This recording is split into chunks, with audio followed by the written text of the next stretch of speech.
A very good evening to you and welcome to Idea TV News at 9. I am Cynthia Bassi. We begin with the headlines. Reps renew commitment to youth empowerment in anti-corruption drive. Burundi closes border as M23 fighters enter eastern DRC city. Cameroon begins process to modernize public-private partnership laws. Burkina Faso launches online platform to fight complaints. And away from Africa, U.S. immigration agents clash with protesters in Minneapolis. In business, Ghana's economy grows 5.5% in third quarter, while in health, UNICEF flags malnutrition as major health challenge in EBONYI. In sport, POGBA invests in Saudi camel racing team. And now the news in full.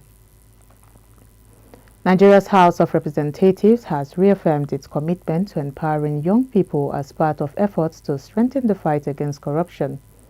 The pledge was made today, Wednesday, in Abuja during activities marking the 2025 International Anti-Corruption Day, with lawmakers stressing that youth engagement remains critical to national development.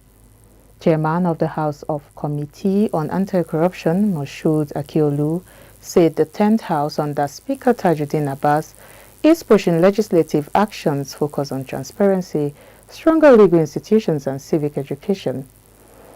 He noted that equipping young Nigerians with the skills and awareness to resist the report corruption is essential to building a sustainable democratic culture.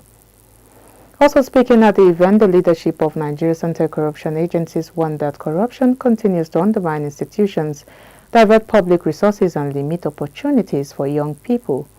Speakers urged youth to go beyond academic qualifications by building practical and digital skills as public pressures grows for accountability and reforms that turn policy commitment into measurable outcomes. Moving on, Burundi has closed its border with the Democratic Republic of Congo after the Rwanda-backed M23 militia advance into the strategic city of Uvira yesterday. Streets in Uvira were largely empty as soldiers and administrative personnel fled, leaving the city in uncertainty. Residents described growing panic as some crossed into Burundi before the border closure. The M23 assault launched on December 1st in South Kivu province comes less than a year after the group seized Goma and Bukavu. The latest advance follows a peace agreement signed last Thursday in Washington between Congolese President Felix Tshisekedi and Rwandan President Paul Kagame, aimed at ending hostilities in the region. The militia's movement threatens the security of the mineral-rich eastern DRC and has already displaced more than 200,000 people, with thousands seeking refuge in Burundi. Burundi views Uvira's potential as an existential threat, deploying its military to the region. Around 18,000 Burundian soldiers are now in eastern DRC supporting the Congolese army. Meanwhile, the United States and the European powers have called on M23 to halt its offensive and urge Rwanda to withdraw its forces as tensions in the region remain high. In another news, Cameroon has launched the national process to adopt the new CEMAC directive on public-private partnerships. The move follows the workshop held yesterday in Yaoundé, chaired by Paul Tassong, Minister Delegate to the Minister of the Economy in charge of planning. The directive, adopted in February 2025, aims to harmonize PPP rules across Central Africa, standardizing procedures and clarifying rules to attract private investment.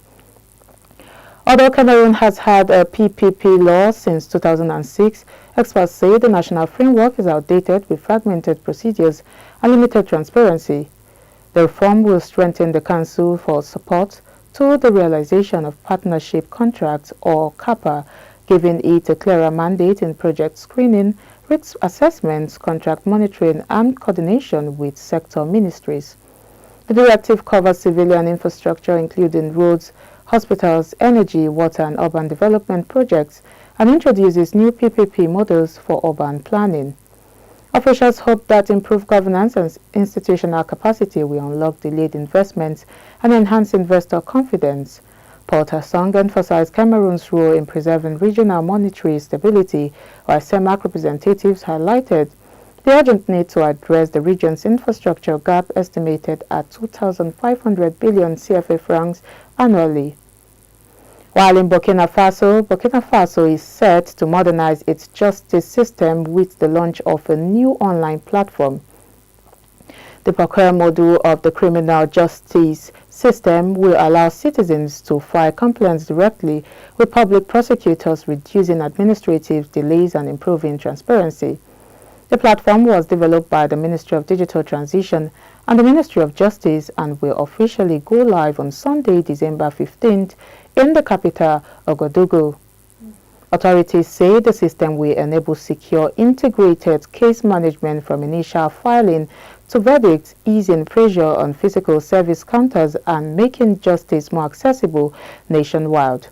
The initiative forms part of Burkina Faso's ongoing digital transformation efforts, despite being ranked 175 out of 193 countries in the United Nations 2024 E-Government Development Index. The government is pushing to streamline judicial workflows, accelerate information flows, and strengthen public trust in the justice system. We now take a quick break. The news continues when we return.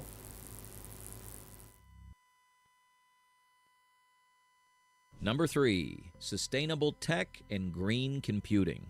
With data centers now consuming around 1 to 1.5% of the world's electricity, efficiency has become critical. Google, Microsoft, and Amazon are racing to power their data centers with renewable energy, while chip makers like NVIDIA and AMD are optimizing for performance per watt. Carbon capture startups are using AI to scale up efficiency, and researchers are designing fully recyclable electronics. In 2024, Microsoft announced it had achieved 100% renewable energy coverage for its global operations. By 2026, green computing will no longer be optional. It'll be baked into how the tech industry operates. Good to have you back, and if you're just joining, this is Idea TV News at 9. Now the rest of the stories. Away from Africa, U.S. immigration officers deployed pepper spray during confrontations with Minneapolis residents who attempted to block their vehicles on Tuesday. The city, home to the country's largest Somali community, has become a focal point of a nationwide deportation drive targeting Somali immigrants. Authorities launched the operation last week, though fewer than half of those detained so far are Somali nationals. Tensions escalated further after President Trump described Somali immigrants as garbage who contribute nothing to the U.S., remarks that have drawn widespread condemnation both domestically and in Somalia. His comment followed reports of fraud involving Social Security programs in Minnesota. State leaders, however, have rejected his rhetoric, insisting that it fuels discrimination and undermines community safety.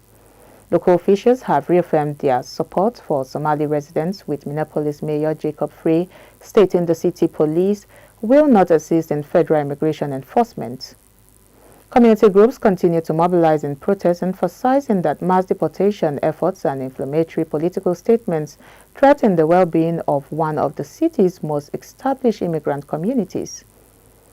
And now in business news, Ghana's economic growth slowed in the third quarter of 2025, expanding by 5.5% compared to revised 6.5% in the previous quarter.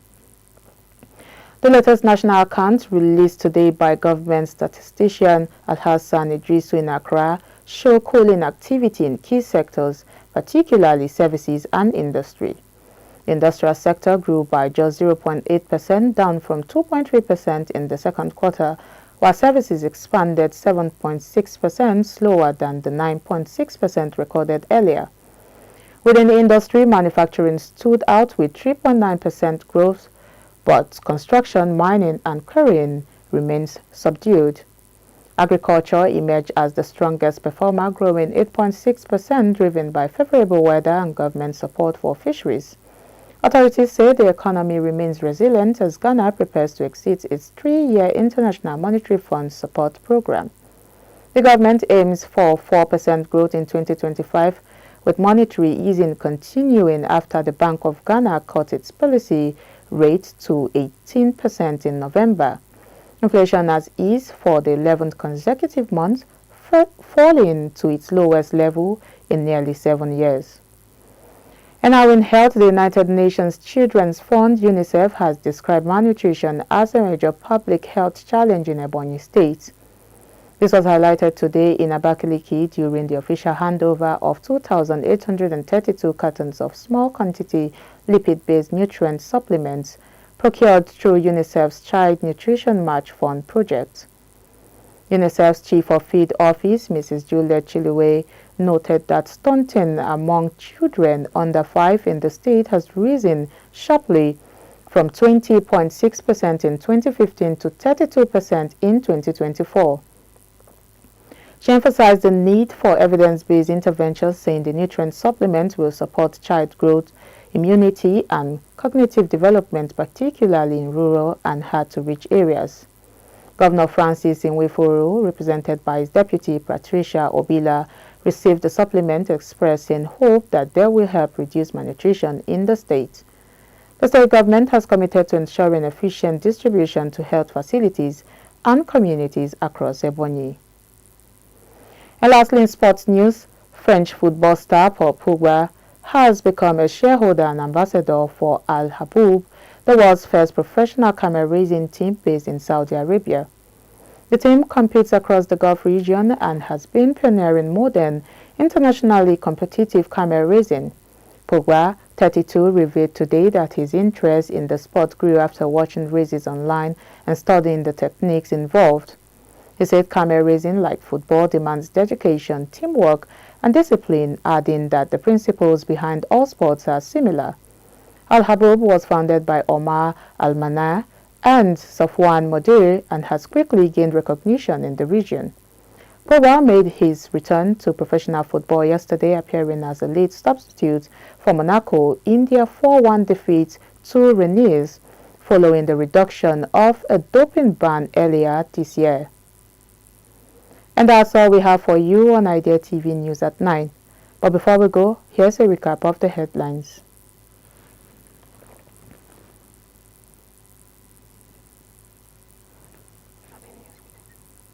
Okay, that reps renew commitment to youth empowerment in anti-corruption drive. And Burundi closes border as M23 fighters enter eastern DRC city. Cameroon begins process to modernize public-private partnership laws. Burkina Faso launches online platform to file complaints. Away from Africa, U.S. immigration agents clash with protesters in Minneapolis. In business, Ghana's economy grows 5.5% in third quarter. In health, UNICEF flags malnutrition as major health challenge in Ebonyi. And lastly, in sports, Paul Pogba invests in Saudi camel racing team. Now do not forget to follow us across all our social media platforms at Idea Television. I am Cynthia Bassi. Thank you for your time.